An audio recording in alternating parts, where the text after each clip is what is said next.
Katanya yang sering kejang itu anak laki-laki lebih tinggi daripada anak perempuan. Bagaimana itu, Dok?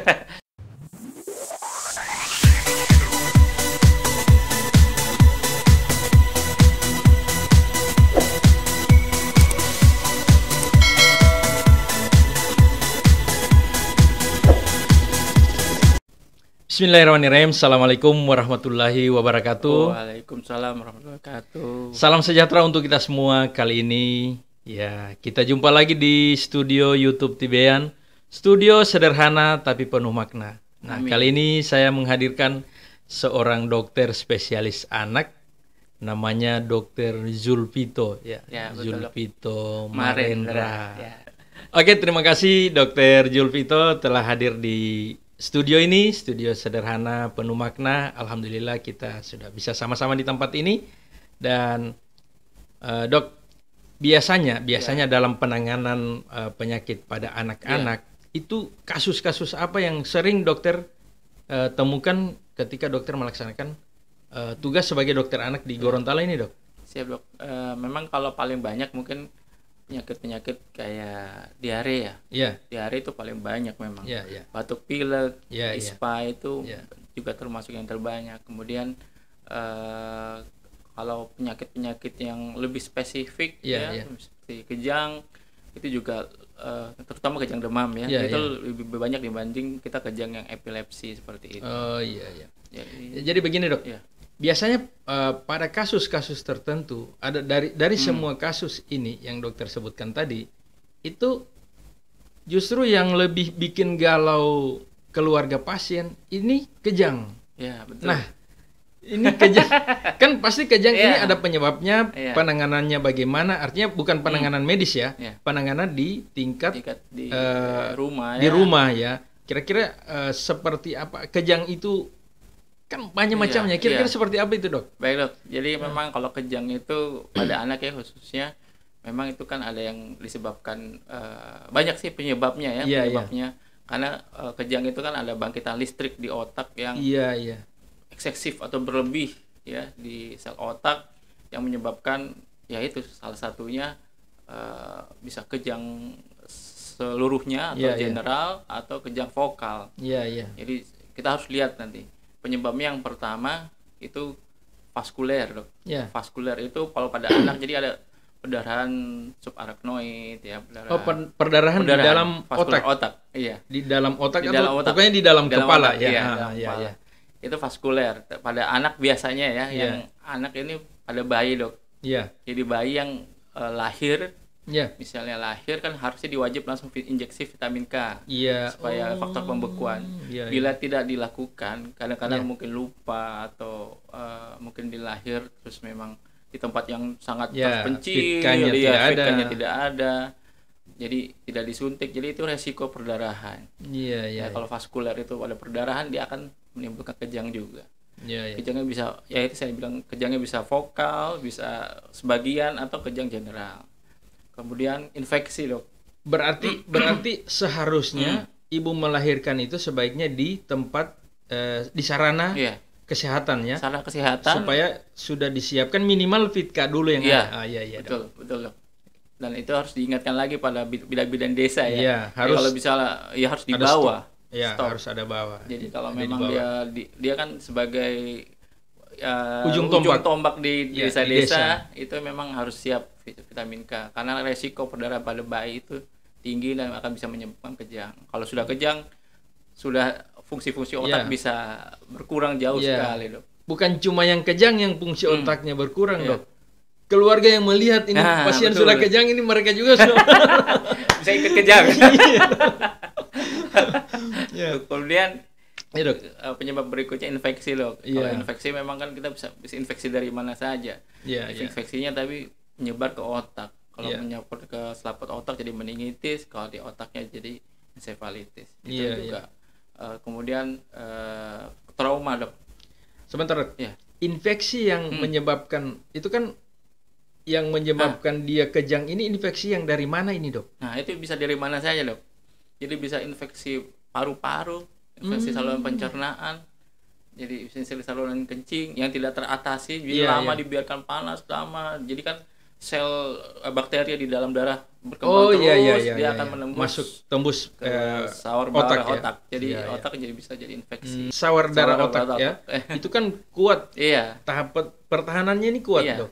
Karena ya itu Bisa tembus juga. bisa tembus juga loh. Karena ya itu jumlahnya yang banyak. Iya Jadi iya iya.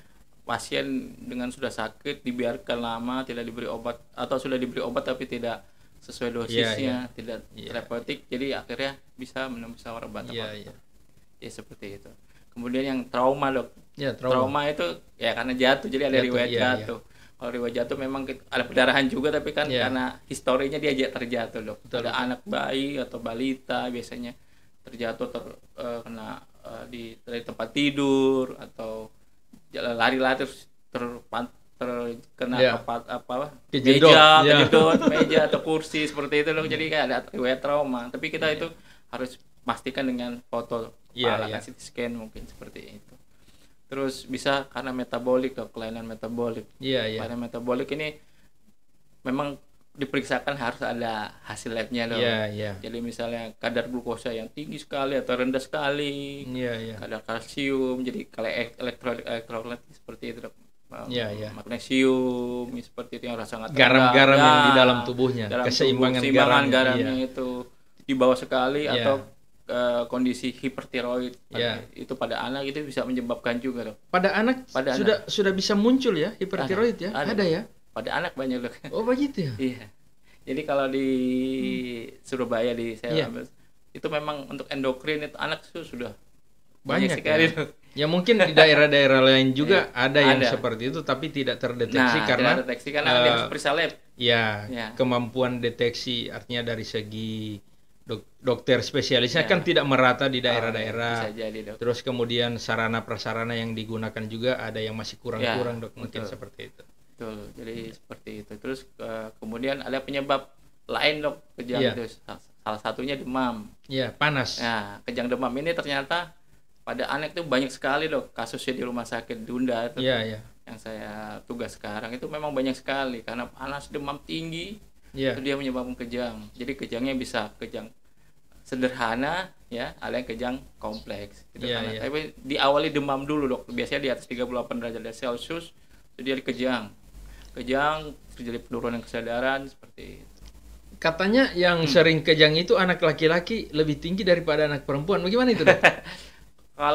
Kalau jumlahnya, Dok, prevalensi yang laki-laki perempuan itu saya kurang tahu untuk pasti yang apa benar yang laki-laki yang perempuan. Karena di kampung-kampung itu, Dok. Hati-hati kalau anak laki-laki dia gampang kejang. Kalau saya lihat memang kalau jadi mekanismenya tidak ada perbandingan laki-laki perempuan, Dok. Karena mekanismenya karena yang tadi saya sebut, jadi karena infeksi, karena trauma, karena vaskuler tadi, kelainan metabolik seperti itu. Jadi bukan karena genetik kayak laki-laki perempuan, gender. Karena kelainan gender, bukan karena perbedaan gender. Kalau ada penyakit tertentu memang gender misalnya laki-laki lebih tinggi, perempuan lebih tinggi. Ini tidak ada laporan seperti itu ya. Untuk sama, laki-laki perempuan sama. Kalau dia panas hati-hati, dia bisa kejang. Nah, Dok, kejang ini di saat terjadi kejang, apa sih yang terjadi perubahan yang merugikan bagi si anak ini? Iya. Jadi kan istilahnya kalau pada saat kejang ini, jadi oksigenasi ke otak itu berkurang jauh. Jadi oksigenasi otak jauh kalau dibiarkan lama, Dok, dia akan merusak fungsi-fungsi otak tergantung daerah mana yang kurang oksigen. Misal frontal itu bagian yang motoriknya. Kalau parietal mungkin daerah sensoriknya, jadi nyerinya atau rasa kebasnya seperti itu. Kalau occipital penglihatannya. Jadi misalnya di occipital mungkin nanti penglihatannya yang terganggu. Seperti itu kalau lama dengan kejang. Bisa saja ada gangguan-gangguan penglihatan itu mungkin ada riwayat kejang di waktu masih kecil, Dok, ya. Nah, jadi ketika dia kena, ini selnya yang rusak sel-selnya itu, Dok. Jadi selnya oksigenasi rusak. Karena oksigenasi yang kurang, oksigen tidak masuk, ada sel-sel yang rusak. Kalau sel di otak kan sel saraf di otak itu kan tidak bisa regenerasi. Jadi kalau dia sudah rusak, semakin banyak dia rusak, fungsi-fungsinya akan berkurang. Dokter, kalau mau minum dulu, Dok. Enggak apa-apa, Dok. Siap, Dok. Karena masih panjang. Masih banyak yang saya mau tanya-tanya ini. Iya, tadi kan sempat di... Atau puasa tidak? Tidak. Oh, hari Jumat. Jumat berkah.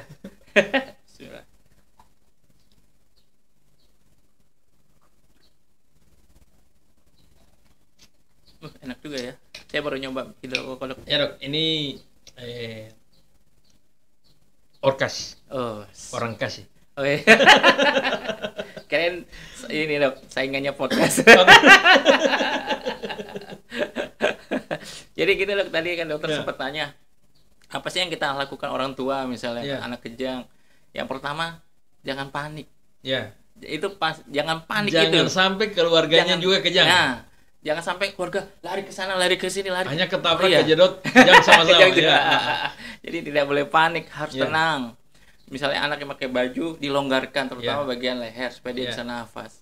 Misalnya kalau kejang demam, demam kan berarti dia general. Kejangnya namanya? General, semua sama penurunan kesadaran kan. Jadi kita sebaiknya anak posisinya kita miringkan. Supaya dia tidak muntah, misalnya muntah nanti tertelan kembali, itu kan bahaya ke saluran pernapasan. Terus, jadi ketika si bayi ini atau anak ini kejang, miringkan supaya kalau dia muntah, muntahnya keluar, tidak masuk lagi. Kalau ketelan sih nggak apa-apa dok, tapi masuk ke saluran napas itu. Saluran napas itu yang kita bahaya, bisa biru dia, bisa tidak nafas, bisa meninggal bukan kejangnya, tapi karena tenggelam dengan muntahnya sendiri. Iya dok. Seperti itu. Terus memang kalau pada pasien yang dengan kejang demam ya, terutama kejang demam atau kejang juga, misalnya tanpa demam seperti epilepsi itu, orang tua memang boleh diberi. Jadi biasanya kalau memang anak pernah mengalami kejang, orang tua sudah tahu obat kejang lewat anus itu. Oh iya. Saya sebut namanya saja, tidak boleh ya. Jadi hanya boleh diberikan 2 kali dok. Jadi sekali dimasukkan lewat pantat. Kalau memang kita tunggu 5 menit, jadi kita masuk. Biasanya sih langsung berhenti, dalam hitungan detik dia berhenti kejangnya. Tapi kalau dia sudah diberikan terus dia kejang lagi, boleh pemberian kedua. Setelah itu tidak boleh lagi, langsung dibawa ke rumah sakit terdekat. Seperti itu. Karena harus diberikan. Atau ketika dia kejang, kalau dia panas, kita turunkan panas dengan kompres dan cepat-cepat ke tempat pelayanan kesehatan. Betul. Kalau kejang demam beda lagi, memang harus kita, kalau bisa kita guyur anaknya, kita siram saja, nggak usah khawatir. Pokoknya bagaimana caranya menurunkannya. Iya betul. Jadi pengalaman saya sendiri loh, anak saya memang kejang demam 2 kali. Jadi yang pertama, yang sekali ini dia kejang di mall. Aduh. Jadi di mall, jadi kebetulan saya lagi makan sama istri. Anak saya kejang, orang-orang itu nonton. Dan mereka tidak tahu. Untung tidak ketemu dengan YouTuber kayak saya. Pasti direkam ya. Jadi langsung saya dikasih tahu kakaknya, dok, ayah. Dikira bukan kejang, anak saya juga nggak tahu kejang, jadi kirain kemasukan nggak tahu kan istilahnya. Bingung juga tuh saya lihat, kejang, tuh saya pegang panas memang, langsung saya angkat, saya lepas, itu terus saya siram air, yang badannya saya basah sih nggak apa-apa. Waktu itu dokter sudah dokter umum atau dokter spesialis pada waktu itu? Masih sekolah. Mantap. Jadi masih dokter umum yang lagi sekolah spesialis anak. Jadi saya angkat, terus saya siram air. Langsung sadar karena panasnya sudah turun, langsung saya bawa ke rumah sakit. Kalau saya pengalaman dulu dok. Jadi semoga ini bisa bermanfaat untuk penonton ya. Waktu anak-anak saya panas, itu saya untuk menjaga jangan sampai dia kejang. Kan saya mau cegah jangan sampai terjadi kejang. Kalau sudah terjadi kejang ini kan pasti ada sesuatu yang merugikan untuk si anak. Betul. Nah jadi saya buka baju dok. Saya buka baju, anak juga saya buka baju, terus saya peluk. Jadi anaknya panas kering badannya, saya yang keringatan dok. Nah kira-kira gimana itu dok? Itu mungkin sistemnya saya kompres. Kompres. Jadi panasnya anak itu ditransfer ke kita. Jadi dibagi sama yang suhunya normal. Istilahnya seperti itu. Jadi itu juga menurunkan juga dok. Jadi saya bisa menurunkan. Selain saya kompres, saya peluk. Jadi saya yang keringatan, jadinya saya keringatan. Bisa juga dok. Bisa. Itu kan sistemnya untuk transport, jadi suhunya dari tubuh yang panas ke tubuh yang normal. Minimal kan kita waktu pertama kuliah kedokteran itu kan dikasih ketemu ini air dingin, kemudian kita masukin benda yang panas, ukur suhunya jadi sama mungkin waktu itu. Iya, seperti itu. Oke, mungkin ada lagi dok masalah kejang ini dok. Ya mungkin kalau kejang mungkin seperti itu saja sih dok. Maksudnya kita harus penanganannya awalnya harus cepatnya tadi itu, tidak boleh panik. Jangan panik dulu. Iya, jangan panik, harus tetap tenang. Terus kalau memang sudah pernah kejang demam kita harus ingatkan ke orang tua, harus siapkan termometer sama obat penurun panas. Bisa paracetamol, bisa ibuprofen. Mana yang dia lebih cocok. Jadi nanti kalau memang dia suhunya sudah di atas 375, jadi 376 saja sudah langsung kasih obat. Kasih obat penurun panas atau kita bantu dengan kompres mungkin. Bisa kompres supaya tidak memicu atau trigger kejang demam ulang. Tapi yang paling penting itu segera menghubungi petugas kesehatan. Iya, betul. Karena hitungan dosis itu, dok. Iya. Dosis obatnya. Karena kalau anak memang disesuaikan berat badannya. Minimal petugas kesehatan bisa lihat, oh ini kejang demam. Ini kejang karena sesuatu. Betul. Jadi mungkin orang tua tidak bisa membedakan kan ini kejang. Mungkin bisa, tapi mungkin panik kan. Jadi petugas kesehatan bisa, oh ini kejang demam. Ini kejang yang bukan karena demam, bisa epilepsi seperti. Jadi nanti kan terapinya, pengobatannya beda. Jadi mungkin itu ya dok, sampai ketika petugas kesehatan ada yang lagi kejang, kelihatannya juga memang tidak panik. Karena memang harus tidak panik. Iya, harus menangani. Harus menangani. Kalau kita yang panik, semuanya panik dah alin jali. Betul. Jadi itu ya dok ya. Jadi itu penyebab banyak penyebab kejang. Makanya judul saya hari ini kejang pada anak. Saya tidak batasi apa kejang karena apa, tapi minimal masyarakat bisa tahu apa macam-macam kejangnya dan penanganannya seperti apa. Tapi yang sering terjadi adalah kejang demam pada anak. Entah dia mau tumbuh gigi. Betul. Padahal kalau saya pernah belajar dok, tidak ada hubungan tumbuh gigi dengan panas ya. Tapi mungkin karena peningkatan apa mungkin jadi kan semuanya itu kan pengaruhnya kan dari panas. Jadi panas ke kejang. Jadi panas itu dia akan, walaupun sakit gigi kan, dia kan pasti ada inflamasi kan. Inflamasi betul. Inflamasi itu yang bikin dia jadi panas. Ada istilah postulatnya loh. Kejang demam ini, demam sendiri akan meningkatkan basal BMR, basal metal rate. Jadi semua eksitasi. Jadi kan kalau kejang itu kan ada yang eksitasi glutamat pathway, jalur glutamin sama inhibisi. Jadi GABA reseptor ini pathway. Jadi kalau eksitasi ini, kalau panas ini akan memicu yang eksitasi ini. Jadi BMR-nya meningkat akan mempermudah eksitasinya. Yang kedua, postulat yang kedua, karena adanya inflamasi tadi jadi ada interleukin 1, 6, ada TNF alpha, jadi macam-macam itu. Macam-macam. Yang jelas untuk penonton biarlah saya yang bingung. Biarlah saya yang bingung ya.